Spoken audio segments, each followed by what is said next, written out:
What is going on, everybody? Welcome to Artists Like Us. Well, this is actually the second episode for the year, and many more coming.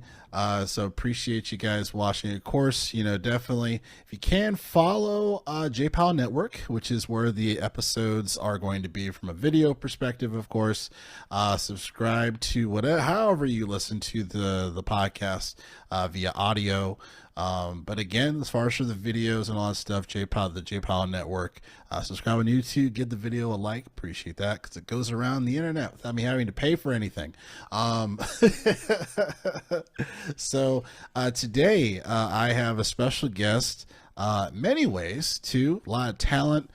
From this individual, but also I've had the pleasure to know him for many years, even actually even before the days of me playing guitar, and I've been friends with him for many years. He's probably been more friends. He's been friends with me longer than I have because of the reasons of that we'll probably talk about later in the episode.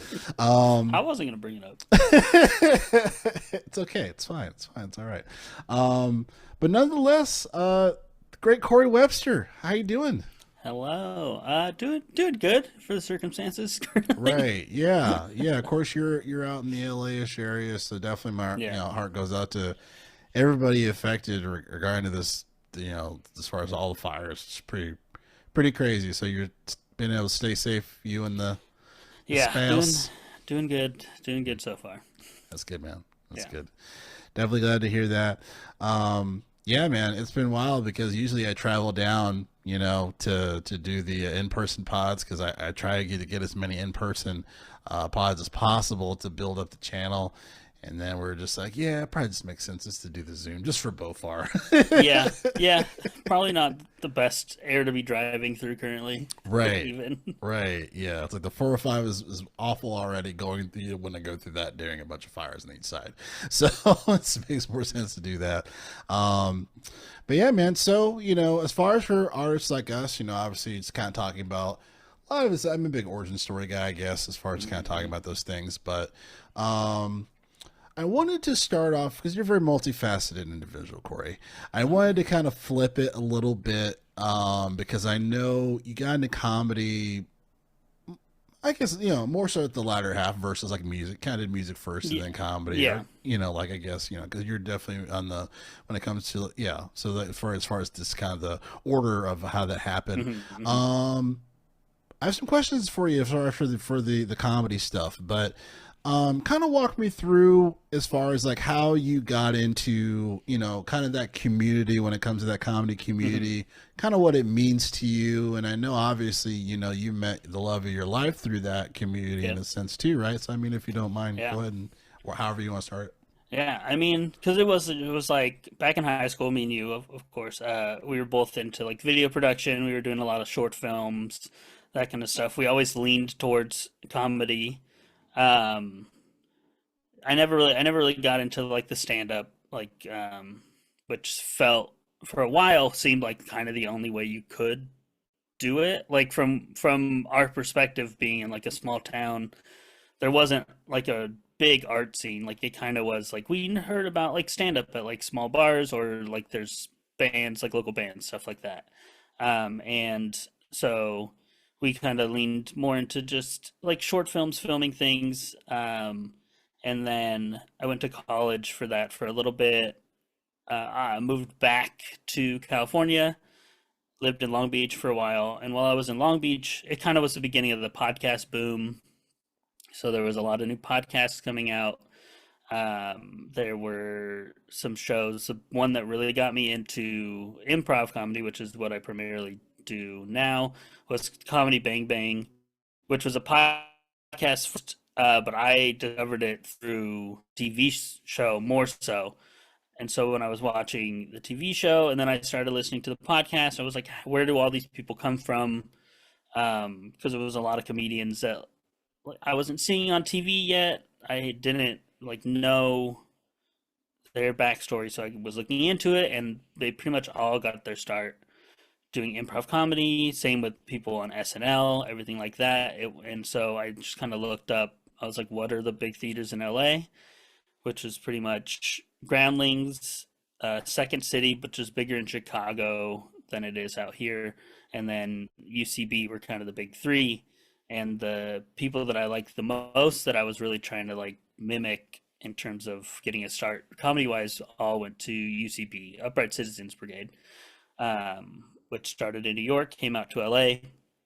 And so I just kind of signed up for a class for that and started taking those classes. And really, that's what solidified me wanting to be in LA more than anything else. So I moved from Long Beach to live in LA because I was driving from Long Beach to LA pretty much every night to take classes, see shows, things like that. And I was like, I have to be in the city for this to work. And so that was pretty much it. Just started taking classes, started doing shows, met pretty much all my friends out here through that. And like you said, my wife, Meg, all just from the comedy community out here and just doing shows like every single night, multiple shows, going to shows, going out to bars a lot after the shows, just being being up later than I can be now for a long time. And it's kind of still how it is. Like all the people I know, we still just see each other randomly at shows because we're just out and about. And then, but over the years, have gotten like closer, of course, just to be like real friends outside of the community as well. But it's just so much easier to meet people when you have like a large community like the comedy community out here than it would be to just make friends from work or things like that. So it really made LA a lot easier, and I just loved doing it. So I just kept doing that. Yeah. How do you feel like how do you one of the podcasts that I love watching, even the older ones, is the Church of What's Happening Now with Joey Diaz, as far as just like how like he and a lot of the earlier ones he always talks about like the things that he does when it comes to just like improving his art, right? He's a comedian. And has like a crazy story and whatnot too, but just like his work ethic and like you got to keep writing or you got to do this, you got to Mm. keep doing the shows, doing the stuff. Like, how do you work on your craft as an improv? Doing like comedy and improv and stuff. Hmm. Like, what are some of the things that you do to kind of to identify like, okay, yeah, I'm getting better at this. Yeah, I mean that is kind of the weird thing with improv specifically and stand up as well is you have to do it in front of an audience. You can't really just learn the like techniques of it and get better. You have to like know what the reception is of what you're doing. So like improv you can take classes. So I took a handful of classes for that and you kind of just learn, you get reps and things like that. But the bulk of it really is just going out and performing in front of an audience and um, seeing like the reception, kind of like finding your voice on stage, especially getting comfortable on stage, a big part of it. And then I do like sketch comedy and things like that too, which you can also there's also classes for that. But it really is improv mostly is you kind of do just have to be in front of an audience to know you're getting better and feel like you're getting better Yeah. as much as you can practice like with a team and a coach and anything like that. You don't really know what's working until you're on stage. Right. Was that a nerve wracking thing, like when you first started that? Because I mean, knowing you, way back when, Mm. I always knew that like you had a really quick wit, right? I always knew that like this guy's funny. He's just very quick witted, you know. But obviously, like incorporating that into doing improv, one, which is an art within itself, because not everyone, Yeah. not everyone can do that. But then also you know, like you said, you have to do that stuff in front of a crowd. So it's like you almost have to not necessarily have thick skin, but you have to have that sensibility as far as okay, like Hmm. not everything I may do may not be the best thing, but this Yeah. is all a learning thing versus like doing it once and trying it once and you're like, oh, I didn't like it, I can't Yeah. do it again. I Yeah. want to be an accountant. Yeah. I Like, mean, yeah. yeah, how It did you is feel it is starting that? interesting because it was like I very much am an introverted person, and up until doing comedy, I really was like I was very quiet. I was like you said, like yeah, if I know you well, I am like yeah, I'm like joking around, I have fun, whatever. But in terms of like being in a group of people, meeting new people, I was very like shy, very reserved. And taking improv was not like my goal when I started. It wasn't always like, oh, I want to be on stage in front of people live, because it was more so like, oh, I like watching the people on TV. I want to like I'm comfortable in front of a camera already because we, like I said, we did short films in high school and past that. And so in front of a camera, I was fine, but I never was a live performer. But Yeah. once I took classes, my first class, my like 101 improv class, we had our like end of the class, you do like a live show. So that was the first show I did in front of people, and for some reason I absolutely, for at least in my head, crushed it. Like I just went out and I was like better than I ever was in the class. And just like my family was there, and like people in the class afterwards were just like, I didn't know you were that good. And I was like, I didn't either. But for some reason, like when I was on stage, I like felt the energy from it, and I like Yeah. surprised myself on how like much I like got from that. Mhm. And so it wasn't really a lot of adjustment after that first time. But up until that point, I like didn't realize I could do it. And then when I did, I was like, "Oh, I'm not nervous up here at all." And so I had to get a little more like comfortable like just being in the like quiet moments and things like that. But I like loved being on stage, and I had no clue until I did it. And Yeah. so since then, it's just getting more and more comfortable in any situation on stage. And like at this point, I'll do anything on stage. And I don't care. I've been I've been in multiple shows where I am naked on stage in front of people, and I'm like, Oh my God. this is fine. I'm like, I pitched this I idea. don't I don't remember those, but you've grown Yeah, quite a bit. I don't invite everybody to those shows, but but it definitely is a thing. Like in high school, me would be like, "You're insane. There's no way." But now I'm like, I'll do whatever. Put That's me on a dedication. stage. I don't care. Definitely dedication, man. It's funny too because like I think about some of our favorite like actors that are comedians or just someone who's like improv and stuff, and then it's just so funny too. You know, like you just mentioned, as far as like doing the research and seeing how like a lot of these guys, like yeah, they can't. Like, they started doing this stuff. You know, Hmm. I think of what's her name? Who does Leslie Nope? You know, she Oh yeah, she started UCB. yeah, Amy Poehler. yeah, Like Amy Amy Poehler, Poehler, like started genius. UCB. Yeah, Yeah, genius. You know what I mean? Like yeah. I wish she was I wish she did a Lucille Ball, you know what I mean? Like Hmm. cuz I just think she's just a genius of a person. I think wasn't Will Ferrell in like The Groundlings and stuff too? Yeah, Will Ferrell did Okay. Groundlings. Yeah, Tina Fey was a big Second City person. Yeah. Yeah, they like every big comedian, at least that's come through SNL, which is what a lot of the big comedians come through. Like they're all improv people. Yeah. It's crazy cuz I remember Andrew and I were going to see a show of yours, and we were in line, and Donald Glover was having dinner by himself like right next to UCB, and, Yeah. and I think it was around when Awaken My Love came out, and Andrew was like, I think it's Donald Glover. And I'm like, what? And he was like tweeting or something. He was like on his phone and eating. And I was like, Yeah. holy crap. I was like, damn, part of me wants to be like, yo, like I appreciate you. And that was great. But I was like, oh, let me just stay in a fucking line. Yeah. But yeah, I remember seeing one of the shows that you were in. I don't know if it must have been a Dick Cannon show. And of course I'm sure it was. I'll ask you as far as just for the listeners, is like, what is that?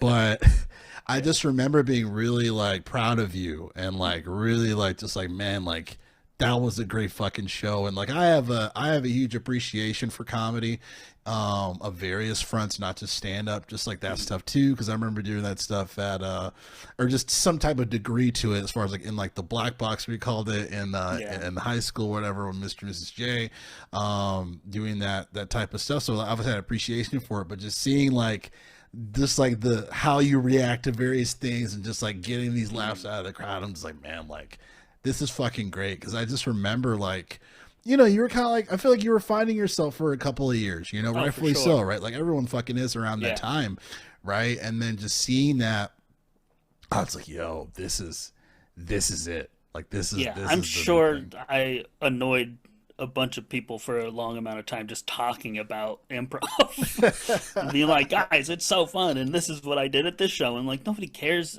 what you did at an improv show, like the day before. But Now, yeah, like when it came to the writing portion? Because I know you do a lot of writing too. Before I get into Dick mhm. Cannon, did you do a lot of writing before doing all of that? I know obviously once you started doing the improv stuff, it increased that, right? Because you're like, Yeah, we need to do live shows, so you guys mhm. are writing. But like, Yeah. was writing always kind of a thing that you've done I over the mean, years? yeah, it definitely was.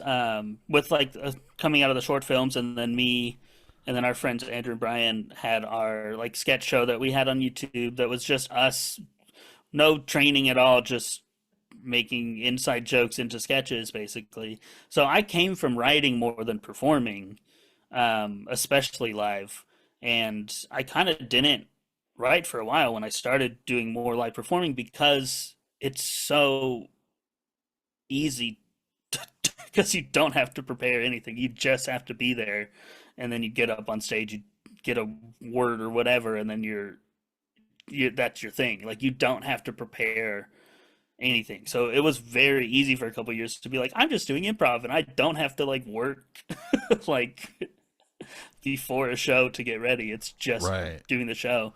But it is a thing that is just like it's done. Once your set is over, it's gone. Like it doesn't matter. So it was a thing where it's like, okay, I have to get back into writing and have something that's like tangible, even if it's live, like that still has like a through line to it that can be repeated and everything like that. So it was like a thing where I wrote a lot more before I started doing improv than I even do now. Mostly just because it was easier to not write, but now it is a thing where like we're getting back to a point where it's just like, oh, we should film stuff because we want to be able to show people again. Right. Right. That's funny. Tell me a little bit as far as for Dick Cannon. So I know that's always, has that always been a trio thing? No, it didn't Okay. start as a trio. So Dick Cannon is my like improv sketch team. We met in our 201 UCB class, which is very rare to like meet that early on and kind of last as long as we have. We've been together 9 years now, and we started. It was basically five of us from that 201 class. It was me. It's right now me, Amanda Bonar, and Jimmy Kehoe. And basically after the class, Amanda had like been in the scene for a while before taking classes, so she kind of knew how it worked a little bit. So I had talked to her a lot during that class just to be like, oh, where's like a place to go see shows and whatever that's like not UCB, and or what are good shows at UCB. And so when the class was ending, we had been talking about like let's put a team together from this class and kind of handpicked a couple people that we thought were funny that we thought would like be a good team. Um, which I think part of is why we've lasted so long because a lot of people come out of a class and are just like, "Hey, everybody who wants to be on this team, come be on this team." And we really were just like extremely nerdy about it, and we're just like, we want people that we feel like are at this level of like commitment and love for what we're doing.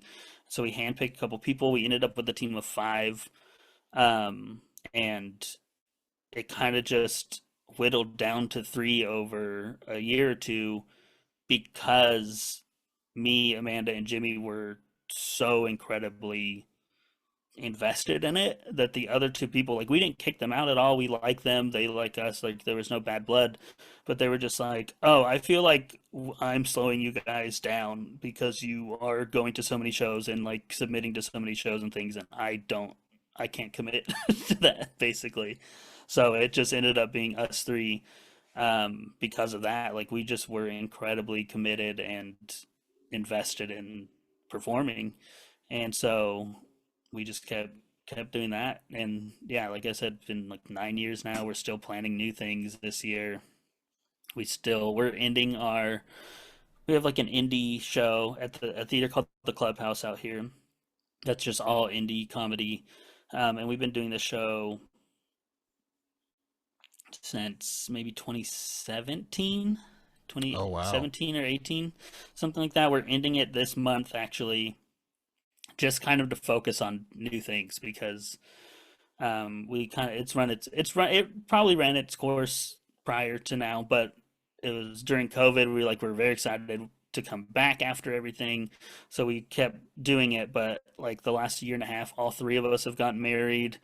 We haven't done like it's a monthly show. We haven't done every single month, and we're just like let's take this off our plate and let's do something like new. Let's see what we can push ourselves to do with like more time and less worry about producing a show every month. Um, and so we're gonna see what happens. We might That's we might great. film some stuff. We might write a new live show. Might do both. Mm, But we're still kicking. that's great. Yeah, and shout out to them, to Jimmy and Amanda. They're very talented, and I remember watching your guys' Dick Hannon Wins the Lottery. I was like, Mm. wow, this is really good. Like Yeah, it was we're funny, but it was like clever and like, yeah, I was just like, wow, yeah. this is wild, you know. It is a crazy thing. It was a thing where like we for a long time we're not thinking about sketch at all, and then a improviser that liked our team that like had a show at UCB that was like a sketch show asked us if we wanted to do it. So we're like, okay, we'll write a sketch. And when we did it, it went really well, and we're like, oh, we should write sketches. And so we just started writing because someone asked us to do one, and then we started making more. And it really like shot off from there. We were just like, let's do a 30-minute show because that's a big thing at the theater is to put up a 30-minute sketch show. So we just kind of immediately jumped on that, and luckily our first show, which was Jake Cannon Wins the Lottery, got picked up. We did it for like a year and a half. We did it in San Francisco once at Sketchfest up there, and now we we're trying to work on a new show. COVID happened, it slowed us down, and then we all got married, which slowed us down. But we're gonna try and see what we can do with the new show. We might try to write lottery so it can be filmed. That's the plan Mm, in the works potentially. Like we are kind of now that we got through our three weddings, we're kind of like, okay, where can we like kick ourselves in the gear again and yeah. see what we can pull off. Do you guys have a YouTube or a TikTok? No, we don't. Oh, We okay. haven't we haven't put anything online really, just mostly because we were doing a lot of live stuff. Yeah. So we didn't really like focus our time on like figuring out a TikToker uh filming things. We were just kind of like we had our Right. live show, and then we had a midnight show that was going to start March of 2020, and then obviously got pushed back. But when the theater started opening again, we got a slot for that midnight show. Which midnight shows are like they're normally just kind of more out there, like bit shows, not necessarily like a straightforward sketch or improv show. Oh, okay. Which that's where we thrive. So Right. Yeah. we Yeah. we're hosting this show. We did that for maybe about a year, so that was like a big focus of ours. So we didn't really push towards like a new sketch show or filming. But now that's done currently. We're ending this monthly show, so we're gonna try something new. A new sketch show, new filming, all that kind of stuff. That's great. Yeah. How's kind of the writing process? Because all of you guys, I mean, I remember, meeting Amanda and Jimmy. I mean, everyone's like really funny. Has a lot of great ideas and stuff. Like, how's the writing process? Because I would imagine, Mm. like for those people that have trouble collaborating, with like minded Mm. individuals, it's like how do we all, complement everyone's stuff within this one thing we're working on? How's that? Yeah. I mean, it is interesting because I feel like we do put a lot less into our process than a lot of other teams do. Because none of us, I think, consider ourselves like writers as much as performers. And so we do kind of just, even for sketches, we'll kind of pitch around ideas. We'll think of what the idea we want to do is. We'll like pitch some beats on it, and then we'll just kind of like get it up on its feet and kind of like see what we find out as we're doing it. Um, like we don't ever really sit down and just like write a full sketch or write a show first. We are kind of like figuring it out as we're performing it, just like in one of our living rooms, and then kind of transferring that afterwards onto the page, which works really well for us, just because like we all have we have a very similar like comedic vision as a whole, but individually we're all very different in terms of like what our humor is. And so I think it is like when we're on our feet, we all kind of just like have little things from each of us that kind of like work, and then we can figure out what goes together for the team. And pretty much like we have a very specific style, I think, that we've curated over the past 9 years that most of the time when people see us do a sketch or anything, they're just like, yeah, that was the Dick Cannon sketch. Like that is what you guys do basically, and we kind of try to stick to that, but still add little new things as much as we can. But yeah, we have a very specific voice, I think, that works for us that we like, which most of the time it would be like just happy idiot. I think. That's cool, man. I guess one of the last things before we transition to kind of the music side, how do you? I guess like just to get a little bit of a preview, like how do you guys want to, evolve, or like what are some things you guys are looking to? What direction do you guys kind of want to put your comedy next? Yeah, I mean, definitely filming. We just need something to show. We have like our live show is recorded on Vimeo, and we have a couple like improv show recordings, but we just want something that is like built to be filmed and shown, um, and see what we can do with that. Because I think especially like I think I have a lot more experience filming than they do, so I imagine that I have like a little more of a vision for that. But like Amanda's really good at producing. Jimmy went to school for like writing, so I think between the three of us, we can all kind of like build something interesting through like that media that we haven't really done before. And then yeah, I think other than that, just try and outdo ourselves as much as we can with what we've done before. Like if we write a new live show, make it better than the last one. If we host another show, like try and do it at a bigger theater that like pays money for us to do it, and Right. Yeah.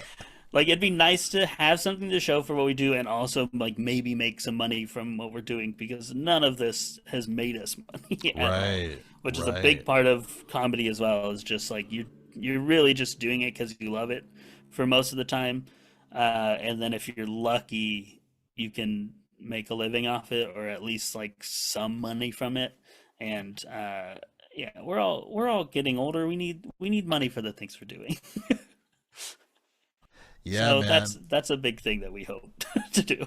Definitely. No, I resonate with that definitely on a music end too, because no one's really making money off streaming, and Hmm. and then obviously there's a funny meme I saw on Instagram where it was like a guy's trunk, and it had like an amp, a guitar, and all this stuff, and it said, musician bringing $5,000 worth of equipment to make $80 at a gig. Oh yeah, yeah.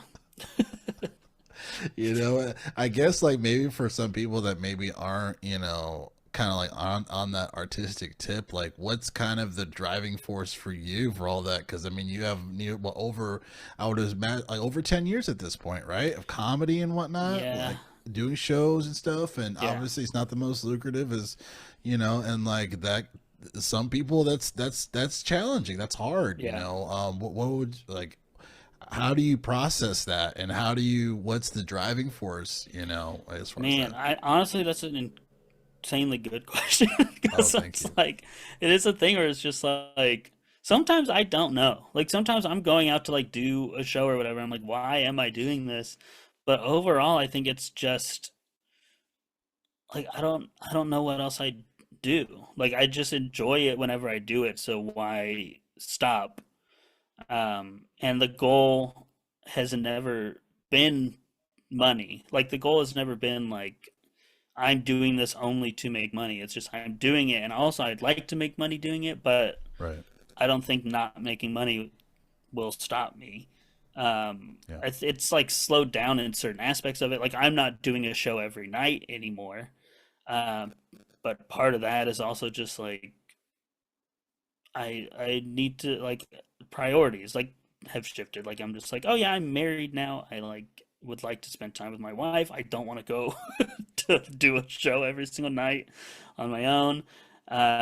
Like I have closer friends now through all of this, especially where it's just like, oh, I can just like spend time with them and talk to them instead of like going to this theater and doing a show together.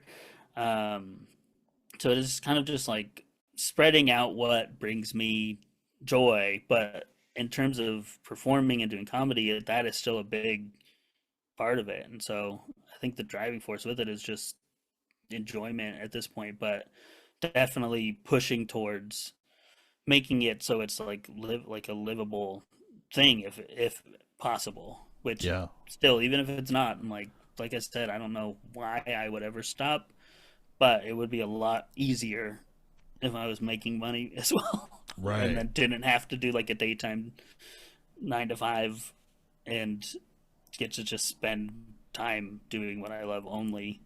Same with music as well. Just the driving force is I like doing it, I enjoy it, but the ultimate goal is to make that my living. Yeah. Yeah. Yeah, definitely. Tell me, so obviously you're a multifaceted individual, and music definitely was a huge, even just from like Rock Band, Hmm. kind of like the origins of us working on music, even if it's a video Yeah. game, and I guess fast forward to now, and obviously we'll jump back and forth, but what are some music things that you're doing now? Obviously, I know I've known you for many years. We've have a multitude of jam sessions Oh and yeah. old recordings in someone's Yeah. garage and shit early in the morning before I go to fucking work or whatever. Everyone Yeah. going to work. Yeah. What have you been working on now? And from a music standpoint and all that stuff. Yeah. I mean the goal now is to make money from music this year. Not necessarily make it my full-time thing, but like that is my goal this year is to make music from it. So I'm doing a lot of more production side. I'm trying to get a lot better, like mixing and mastering. I come from like drumming, like that's what from Rock Band, learned from Rock Band, drummed, jammed, did a lot of that kind of like just for fun live music. We did a couple of shows. Like I had a band with our friend Brian, De Niro Face, if you want to look him up. But I'll put it in the description. yeah, I'll but put the link in it there. was it was just like I like practicing, performing, playing drums. But now over the past couple of years, I'm just like I'd love to be able to produce my own stuff. I'd love to be able to produce stuff for other people as well. Um, so that's my big goal this year is to get better at that. Just keep working on that. I have a couple different projects that I'm doing right now. I have like my own stuff. I'm working with a couple other people to like just produce their music. I'm working like kind of like a half producing, half like helping write type thing. And then just watching way more YouTube than I ever have in my entire life to learn and get YouTube better. University, man. Yeah.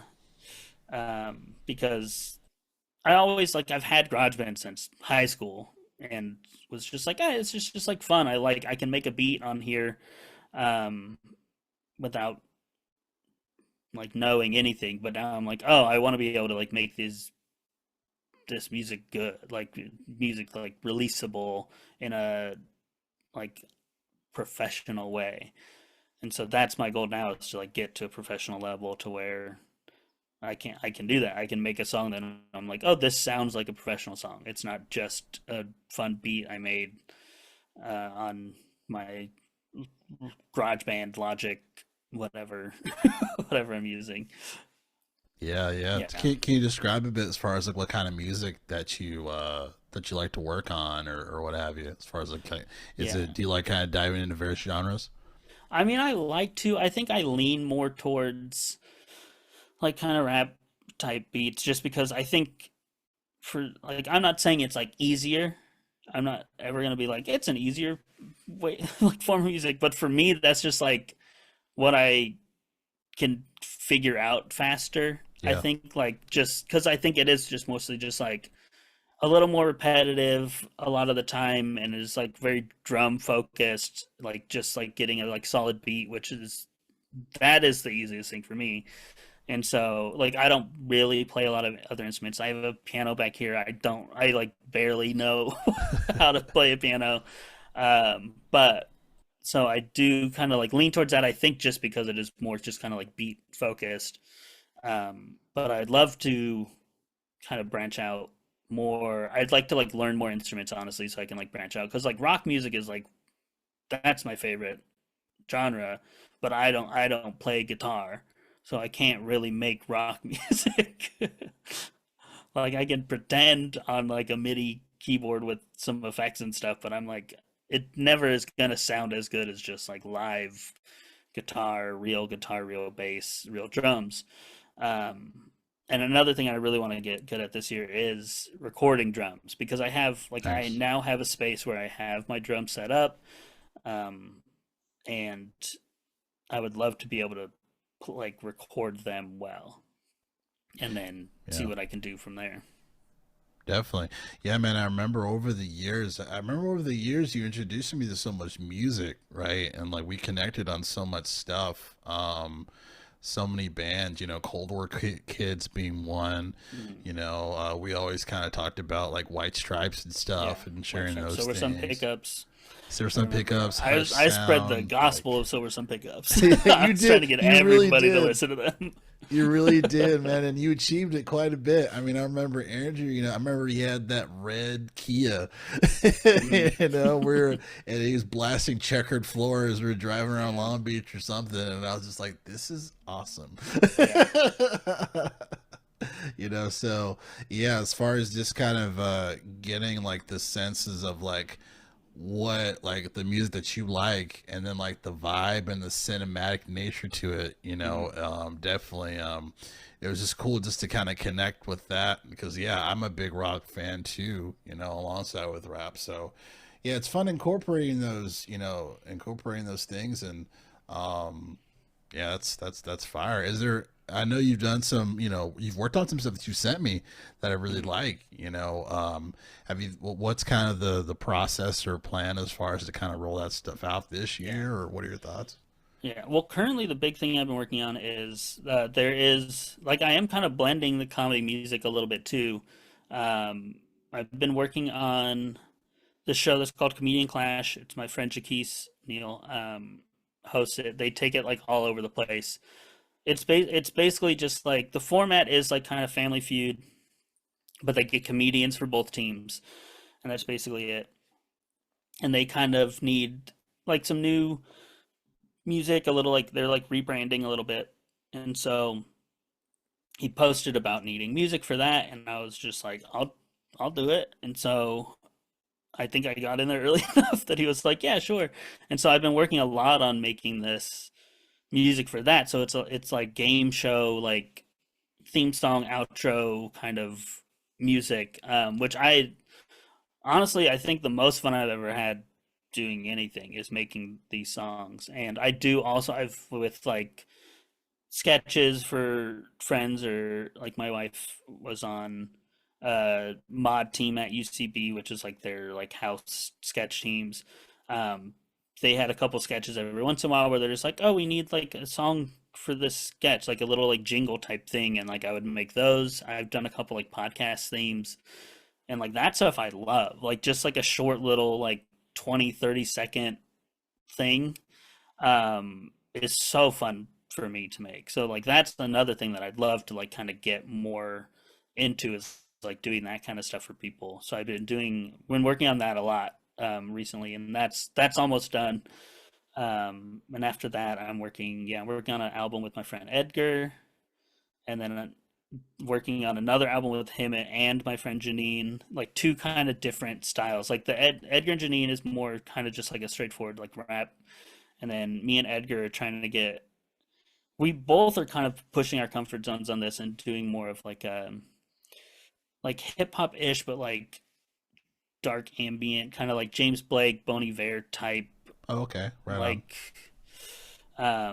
as much as we can, kind of get that kind of like ambient, play with vocals a little bit, kind of dark like vibe. That's but like not rap, Mm-hmm. just more like singing or Some Kid A radio shit or Radiohead yeah, shit or yeah, just kind of like yeah, cool noises and yeah, yeah. and yeah, I like actual singing, um, which has been fun as well, and like definitely everything I'm doing now, I'm learning something new. Like every time I sit down and open up Logic, um, and like watching a video, I'm like learning some new way to do something. Like especially for like the game show stuff, I'm like I have to make horns sound good with the limited amount of like things that I have. Like I don't have live horns. I don't have a horn section to like play these. So I'm like, how can I use like Logic is what I use. So I'm like, how can I make Logic sound as good as possible with horns? And like, how can I make these like vocals for like Edgar's thing sound as like good as possible without ever having done that before? So it's been really fun to like learn on a project instead of just kind of trying stuff out just to try it out that was like never gonna like go anywhere. Because that is kind of also what I need. I like need Mm, the pressure to to yeah, like do things to learn. Like I need a deadline. I need people to like rely on me, or I'm just gonna yeah. like sit around and just mess around in Logic for 3 hours and then be done and be like, I didn't do anything. Just like that's just gonna get deleted and I'll never listen to it again.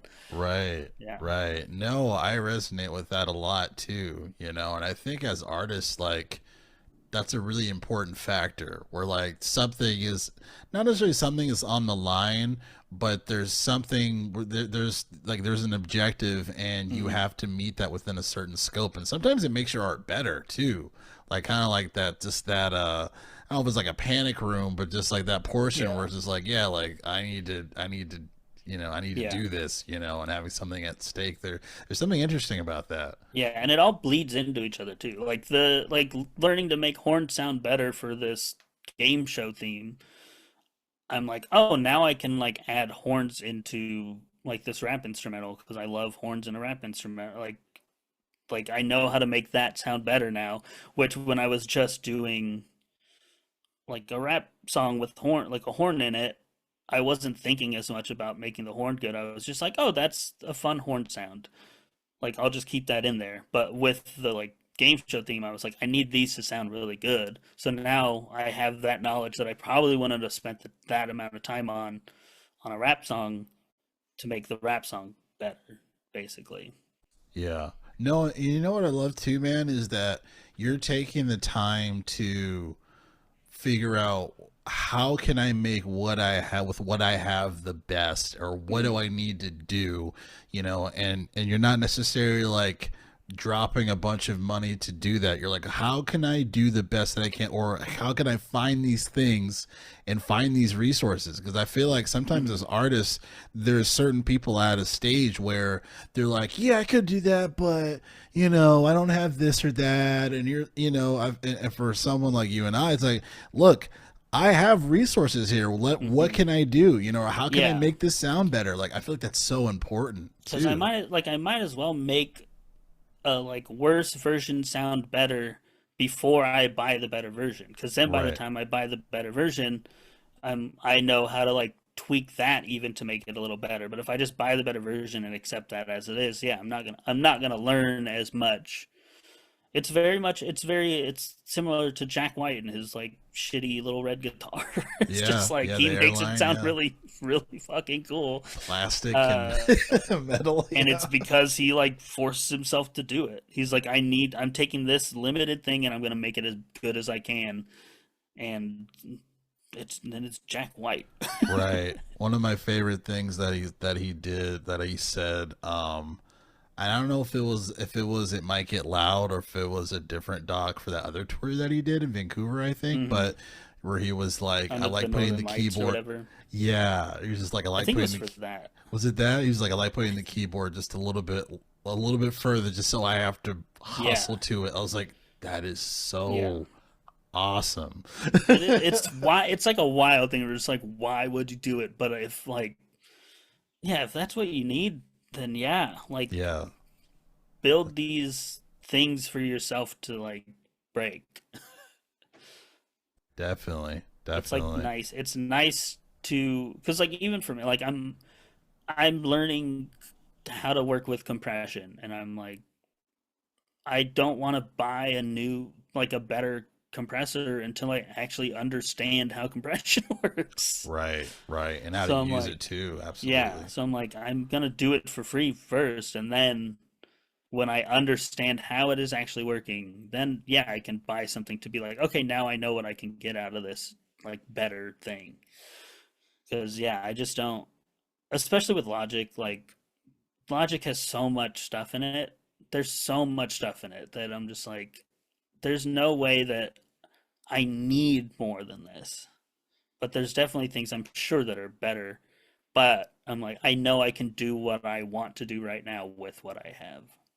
Right, right.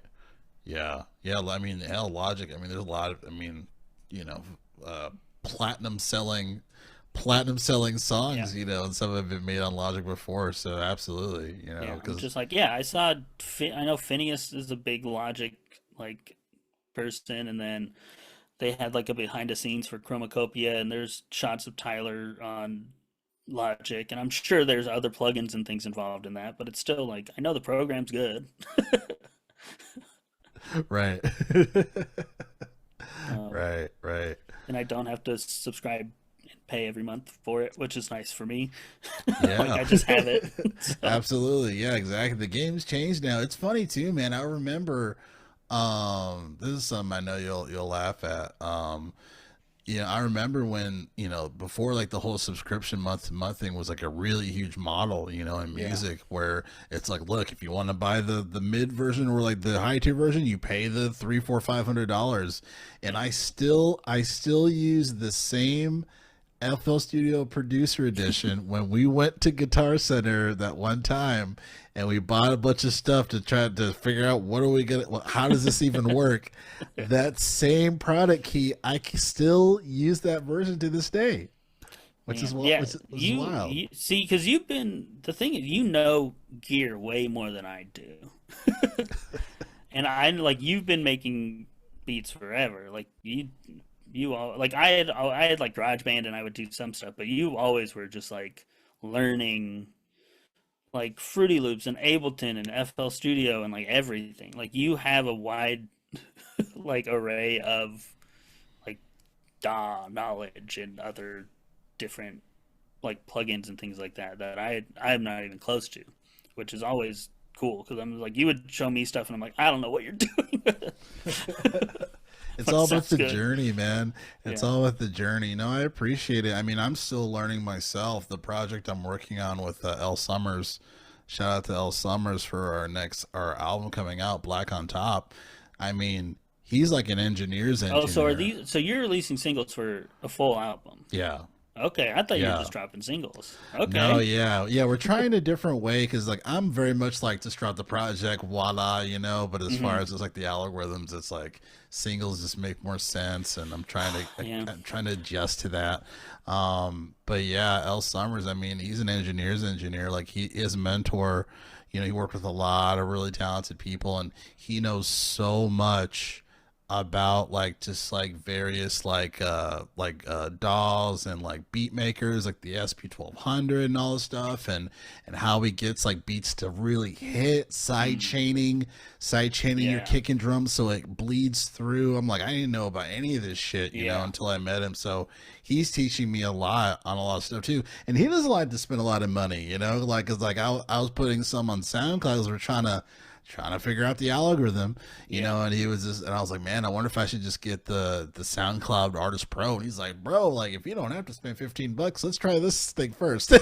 yeah, yeah, You know, make a way out of no way. But yeah, man, I think that's just really it. If you have the drive to try to educate yourself some way, shape, or form, like you'll get there. You know, you'll get there. yeah, Someone will notice your, you know, your greatness and just what you do that you're passionate about. You know, yeah, eventually we do, you know, well, I mean, you know, I am going to be working on with you soon on some music stuff ideas that I have, and I'm really excited about that, you know, working with you on that. And yeah. I'm excited to play some drums. yeah, yeah, yeah, I'm very excited to play, you know, live again with you, you know, and that stuff. So Yeah, that's developing. And we've talked about a while as far as working on you know, rapping on a track, you know what I yeah. mean? We gotta get there too. We should. Yeah.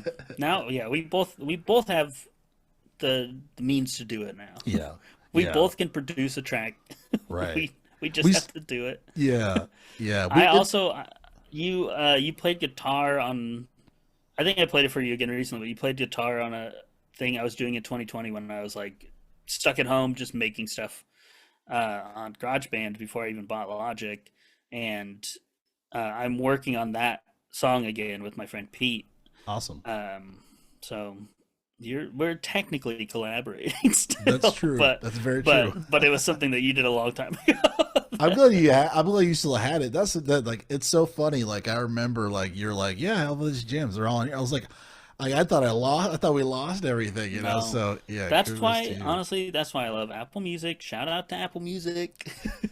I can keep all of my own recordings on there and have them on shuffle with all of my other music, and that is truly the like number one reason that I use Apple Music, just because it's just like it's all, yeah, it's all that old stuff that's just like old recordings that we did in a garage, or like an Yeah. old beat that we rapped on that I'm just like we're never releasing this, but I can listen to it on my phone or my Right. computer because it's like it's all on there. Yeah. It's funny. I still remember us recording we made a song called Cold Sun, which was really fun to make. And I remember the process of when we were recording that. You were recording the drums, and then I was trying to, you know, recording like the solo or whatever. I just Hmm. remember that process being really fun. It's one of the most fun memories of us when we were working on music together, Yeah, and and that how was that all us turned like out. first time ever recording anything.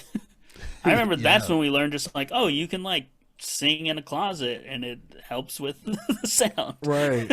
And so we put our Right. friend Megan in I a was like, I can closet. plug my pedal board into this audio interface, I guess. Okay. Crunch, crunch, Yeah, crunch. yeah. And I'm just like, I don't know, we did it. It's a good song. Yeah, yeah. It was funny. It saved on my because I had Google Music, which Mm. is a nightmare, and now it's YouTube Music.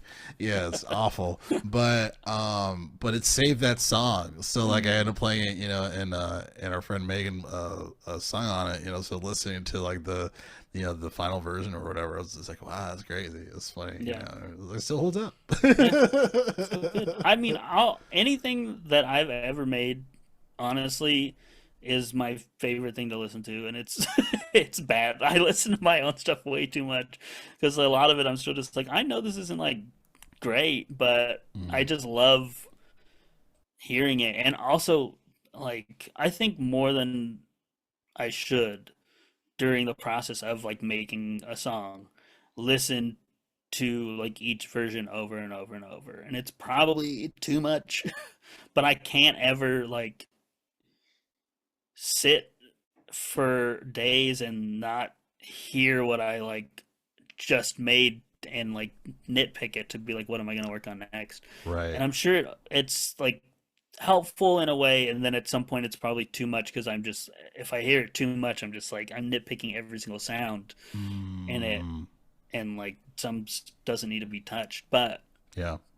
that is my process at the moment, is just like once I'm done for the day or whatever, export it, bounce it, put it on my phone, and then whenever I'm listening to music, play that as well to be like, okay, the reverb's a little too much. I didn't realize I put that much reverb on it, or like, oh, there's like a weird little sound right here. What is that? And then have like all these like mental notes for when I go back into it. But definitely once it starts getting towards the end of like when I'm just like, okay, I think this is like close to the final mix, then I'm driving myself crazy and I'm probably making too many little changes over and over. And at a certain point I just need to like be like, this is the final version, and like do what I Yeah. need to do with it. No, I resonate with that too, man. Yeah, I do that too. I do that too, and I think that's helped my production skills because even like with Al Summers being so just like advancedly like talented on what he does, there are certain things where I'll be like, this sounds like this, or like, oh, I'm a little too sibling. Can you add a DS Hmm. or this, And he's like, God damn, Jay Power, he's here, is everything. It's just all the years of us exactly like Yeah. listening to these jams and kind of hearing things or altering things. So, it's on one notion, like it definitely can advance kind of that mindset, but Hmm. then also I've realized too when I do recordings for verses or whatever, working on a project, I'll know when like I mean, no, that sucked. Let's do this again. Let's do this Hmm. again, and then Yeah. like on a take where I'm like that one. You know what I mean? Like even if Yeah. it's not a perfect verse, I'm like I feel content with that. Mm. I'm Yeah. okay having other people hear that. And I think Yeah. that's special too. A lot of people have problems being, being self criticizing and, Yeah, like it has to be perfect, but it's like it just needs to be something you like. right, Like if you like it, put it out, even if it's not perfect.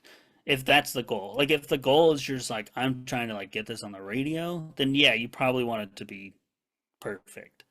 But if the goal is to like have it be what you want and have people hear it, and like on what our level is right now, like yeah, just get it to a point that's good, that you enjoy, and then put it out and see what happens. Like I yeah. know you produced one of De Niro Face's tracks on our EP, and I remember going back and forth with you all Oh the time. yeah, You'd be like, yeah, yeah. okay, here's this version, and then we'd immediately be like, okay, what about this and this and this, and then like the next day you'd be like, all right, here's the new version, and then be like, can you like turn the snare down a little bit, and then like do a little less of this, and like you'd be like, dang guys, it's like And it's it like still wasn't loud nitpicky. enough either. I was like, God damn it! But it's Loudness is so hard. yeah, yeah, As a beginning producer, loudness is one of the most difficult things to do. Like I will think that I got it loud enough, it's like good. I exported it, I had like mastered it, and then I listened to it, and then I immediately play a like song from my iTunes, and it is so much louder. And I'm just like, I did everything I could to make this loud without it like peaking, and it still is like so much quieter than like right, a like produced professional song. And right. I don't get it, and I hope to understand that one day. Yeah, I'm like, God dang, because like it's funny. Like if I knew what I knew now, I'd be like, oh man, like I could get into the audio now. But I was just like, oh whatever, it's fine. I was like, at least the song sounds good because Yeah, I because it's remember, also live, which is also an yeah, incredibly hard thing true, to mix. Like I true. haven't I haven't done that yet. I haven't mixed like a live song, so I'm like, I don't It's know what you fun. went through. It was a lot, but no, it was a great moment to learning experience for me. So, any lasting things, man, that you wanted to shout out or bring up, or anything you're doing that people can kind of look forward to, whether it be on the next podcast you're on or whatever the case may be. I mean, not anything currently. Just watch the space, I guess. Just follow, Yeah, follow keep follow an my eye out for Instagram. your I'll for post the something. Watchfire app. Yeah, I mean, maybe I'm still trying to do some. I didn't even mention that I make semi comedic songs about athletes and I put them on like TikTok and Instagram. TikTok maybe is gonna be gone, so we'll see what That's happens with true. that. But I'll at least still put it on Instagram. I want to at least make a couple more of those and then just like put out a small album.